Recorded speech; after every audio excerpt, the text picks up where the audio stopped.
So while photographers were not able to record battle in action during the Civil War, what they photographed after the battle was very significant. And two categories to pay special attention to are medical documentation and the aftermath of battle.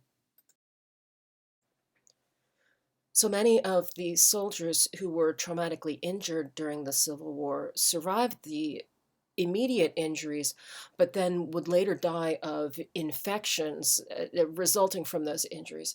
And to prevent that, new methods of surgery and sanitation were developed during the Civil War. And to document and promote those methods, photography was used to document those medical procedures and the patients and how they survived.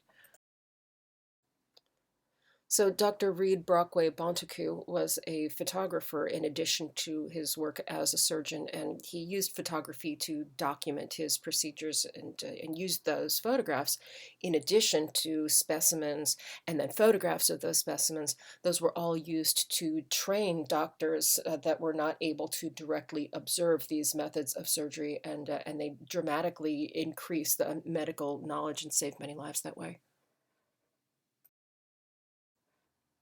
This photograph by Timothy O'Sullivan documents the aftermath of the Battle of Gettysburg. You can see that the bodies of the fallen soldiers are still remaining there on the field, and they have been ransacked. Their pockets have been picked, their boots have been taken, by the surviving soldiers, and the bodies have not yet been cleaned up off of the battlefield.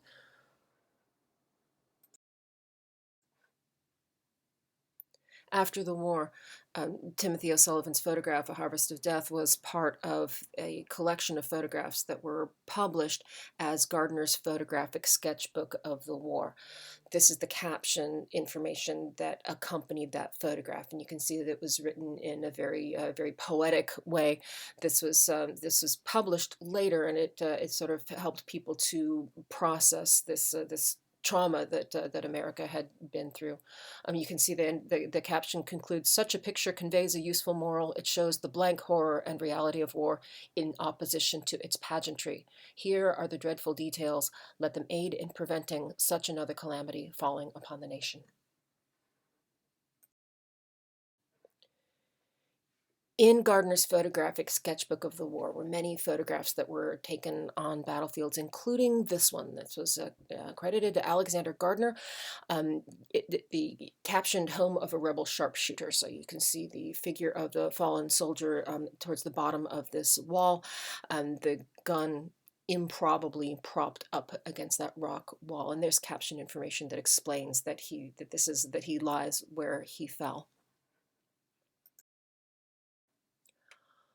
Later, people digging through the archives of these photographers and looking at their negatives and closely studying the photographs that were published were able to piece together the truth that it was not truly an accurate photograph of the way things really were when these photographers came to the battlefield, that they actually took the bodies of soldiers lying on the battlefield and dragged them around and posed them with the same soldier appeared in multiple photographs. So this is another photograph that represents the same soldier that we saw in the previous photograph. Now, the fact that the battlefields were manipulated in this way was not considered at the time to be unethical. At this time, in 1863, what photographers could accomplish on a battlefield was so limited that it was seen as reasonable to do everything that they could to communicate to the public what had actually happened on the battlefield. And so the acts of moving a body from one place to another, that's something that would be unthinkable in the 20th century for a combat photographer. But this is early on in the years of photography, and they're just starting to figure out what the ethical implications of their work are going to be.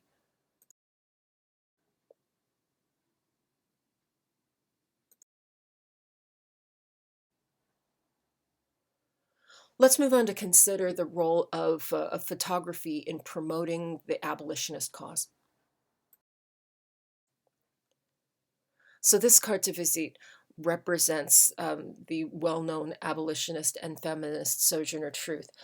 She created these cards and sold them and retained the copyright to them. So this was strategic of Sojourner Truth to use photography at multiple levels to promote the cause of abolition. So she was able to use these cards for fundraising because people wanted to collect these cards to visit, and so by retaining the copyright to them, she was able to profit off of them and use those profits to advance the cause. And in the photographs themselves, she is presenting herself to the camera. She has posed in a way that presents herself in an accessible way that's easy for people to grasp and relate to, as a kind woman, a good woman, a craftsperson. And oh, by the way, take a close look at the way that the yarn is sort of spread out against her skirt, and you'll see the outline of the United States.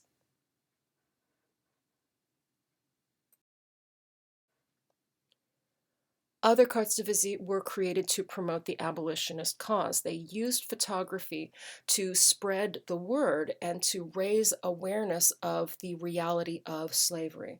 So this carte de visite depicts a man named Wilson who escaped from New Orleans, and you can see that he's dressed in proper clothing, but that he's wearing the accoutrements of slavery that would have been familiar to him in his former life as a slave.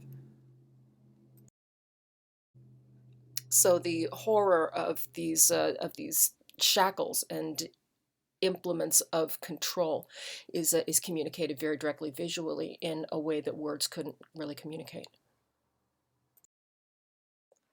This brings us to a story of a man who was variously known as Gordon and as Peter, a man who escaped from slavery and managed to join a Union regiment, fought nobly with them, and then used his body to be photographed and use that photograph to communicate to the rest of America the realities of slavery. So these are photographs that depict his scars from being whipped when he was a slave.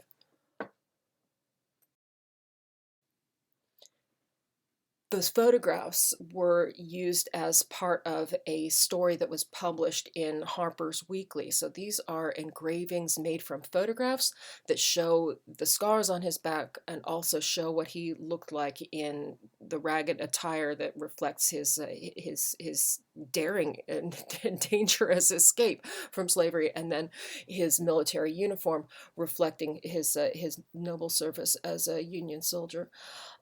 Because of his leadership in war, which is documented in this article, this man was instrumental in the Union deciding to open up service in the Union Army to more African Americans.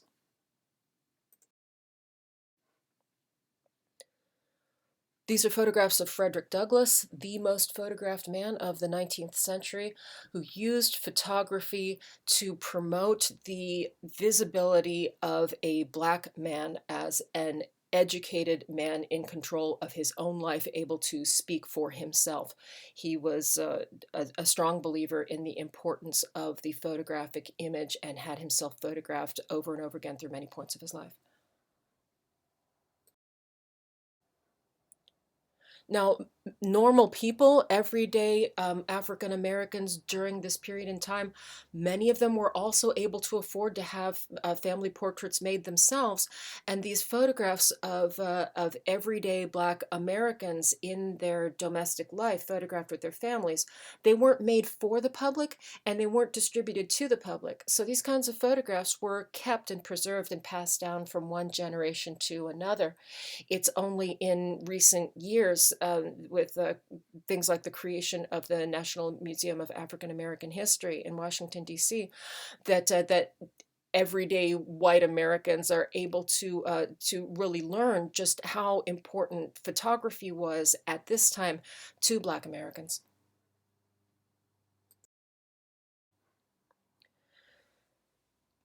There were photographs taken during the Civil War that documented places in the South that had been reclaimed by the Union, and then photographed the African American Union soldiers sort of occupying these places that had previously been sites of the slave trade. Like this is photograph is one example. There's a close up showing the black Union soldiers standing guard.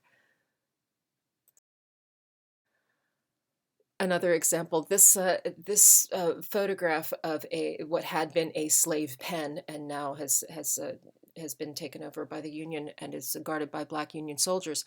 This photograph was distributed as a stereo view. Now these stereo cards were very popular for collectors from the 1860s way up through the 1890s. They were something that was affordable for everyday middle class Americans. They would have these stereo viewers that are kind of like, you know, those Viewmaster toys, and you could put these cards right in front of them, and then you'd be able to see it in 3 dimensions. This photograph of Abraham Lincoln by Matthew Brady is generally described as the last photograph taken of Abraham Lincoln. It was taken in February of 1865, shortly before his assassination.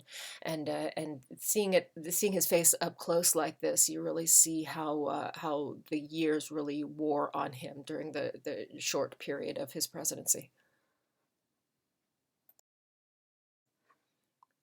After Lincoln's assassination, when the conspirators had been captured, they were photographed in jail prior to their assassination, and this photograph was reproduced in engraving form in newspapers. This is one of the conspirators.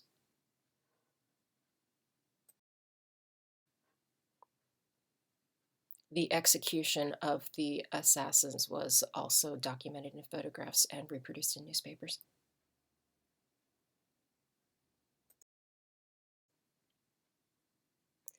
Abraham Lincoln had used campaign badges that were made from tintypes in his campaign for presidency in 1860. And in 1865, when a funeral tour carried his body in a train across the United States, these tintype badges were made as memorabilia that people could purchase and collect and wear as markers of their mourning. It was typical behavior at the time for people to wear sort of mourning clothing or mourning emblems when a family member had died. So this was a way to sort of express their grief and to unite as a country. So this is another way that photography is used in everyday life.